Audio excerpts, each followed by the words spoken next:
Hola, mi nombre es Juan Mateo Vallejo Montes y voy a explicar el primer disco germinativo.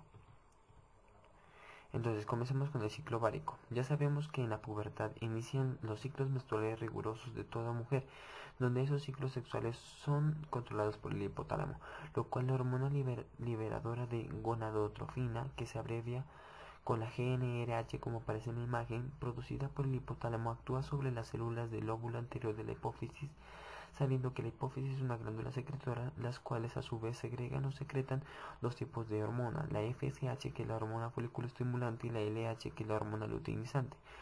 Esas hormonas estimulan y regulan los cambios cíclicos en el ovario.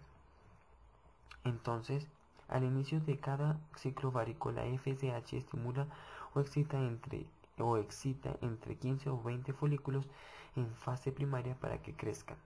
Y a manera de información sabemos que la FSH no es necesaria para que los folículos primordiales se desarrollen en folículos primarios, pero sin ella los folículos primarios mueren y se vuelven atrésicos.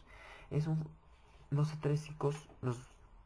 atrésico es el folículo que antes de alcanzar la madurez sufre un proceso de atrofia,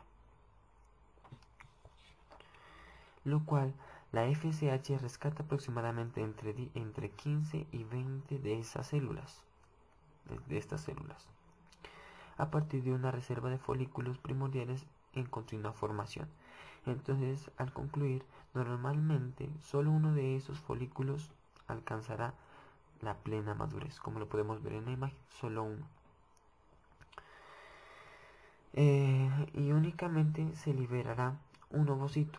Los otros folículos se degenerarán y se volverán atrésicos. Podemos decir que cuando un folículo se vuelve atrésico, el ovocito y las células foliculares que están rodeando se degeneran y son sustituidas por un tejido conectivo conjuntivo formando un cuerpo atrésico. La FSH,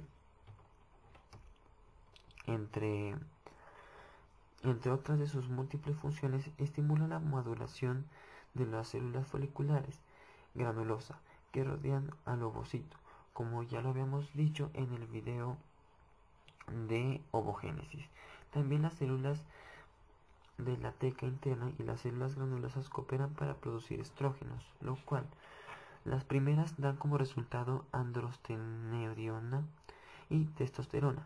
También convierten estas hormonas en estroma, y debido a la producción de estos estrógenos, el endometrio uterino entra en la fase folicular o proliferativa.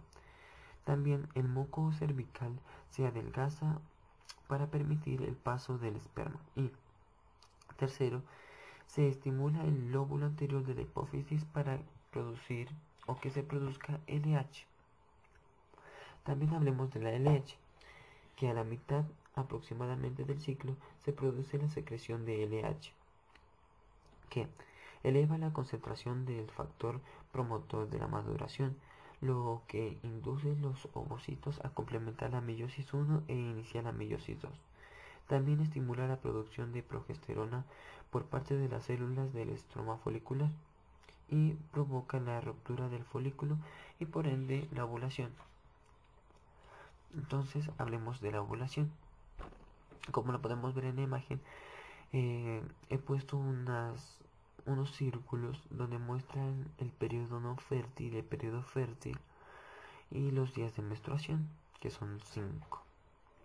Entonces, en los días anteriores a la ovulación, con la actuación de la LH y la FSH, lo cual el folículo secundario crece con rapidez hasta los 25 milímetros, coincidiendo con el desarrollo final del folículo secundario, un aumento brusco de la concentración de LH. Entre tanto, en la superficie del ovario empieza a crecer un bulto y en su ápice aparece una mancha vascular que es el estigma, lo cual se puede concluir que la respuesta a la descarga de LH, los niveles de prostaglandinas también aumentan y provocan contracciones musculares locales en la pared del ovario y empujan al ovocito que, junto con las células granulosas de la región del cúmulo ovóforo que lo rodean, que queda libre, o sea la ovulación, y flota fuera del ovario. como lo podemos ver en esta imagen, es expulsada. Entonces hablemos del cuerpo lúteo. Luego de la ovulación, las células de la granulosa que rodean en la pared del folículo roto y las células de la teca interna son vascularizadas por los vasos de alrededor. Bajo la influencia de la LH, estas células producen un pigmento amarillo. Se denominan células amarillentas o amarillas o lúteas, que forman el cuerpo lúteo y secretan estrógenos y progesterona. Esta última, junto con parte del estrógeno, hace que la mucosa uterina entre en la fase progesterna o progestacional o secretora y se prepare para la implantación del embrión. Como lo podemos ver en la imagen, lo antes dicho. Ahora miremos el transporte del ovocito.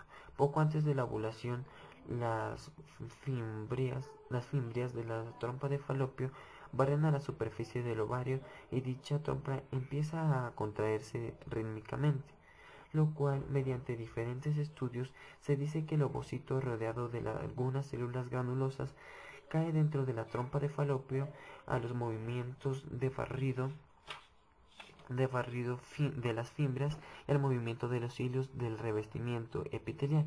Una vez que se encuentran dentro de la trompa de falopio es específico. Las células del cúmulo retiran sus prominencias citoplasmáticas de la zona pelúcida y permiten o pierden el contacto con el ovocito, podemos decirlo hasta allí. Como podemos mirar en la imagen, trompa de falopio, folículos, crecimientos, etc. Lo cual, la velocidad del transporte está regulada por el estado endocrino durante y después de la ovulación, y se puede concluir que el ovocito fecundado llega a la luz del útero aproximadamente de 3 a 4 días. Aquí miramos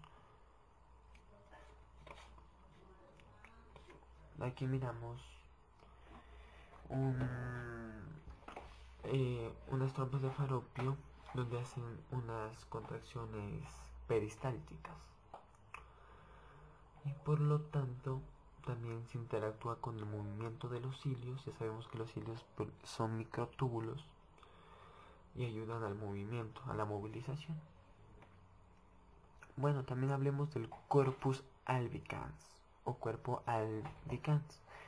Si la fecundación no se produce, el cuerpo lúteo alcanza su desarrollo máximo aproximadamente, que son 9 días.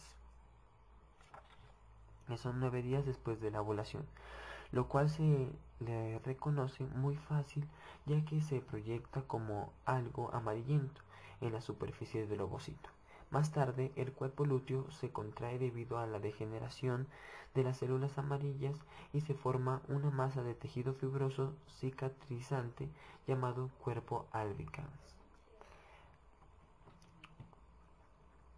Pero si se produce la fecundación del ovocito, la gonadotrofina cariónica humana, que se abrevia con la HCIG, que es una hormona secretada por el sincitio trofoblasto del embrión en desarrollo, impide la degeneración del cuerpo lúteo.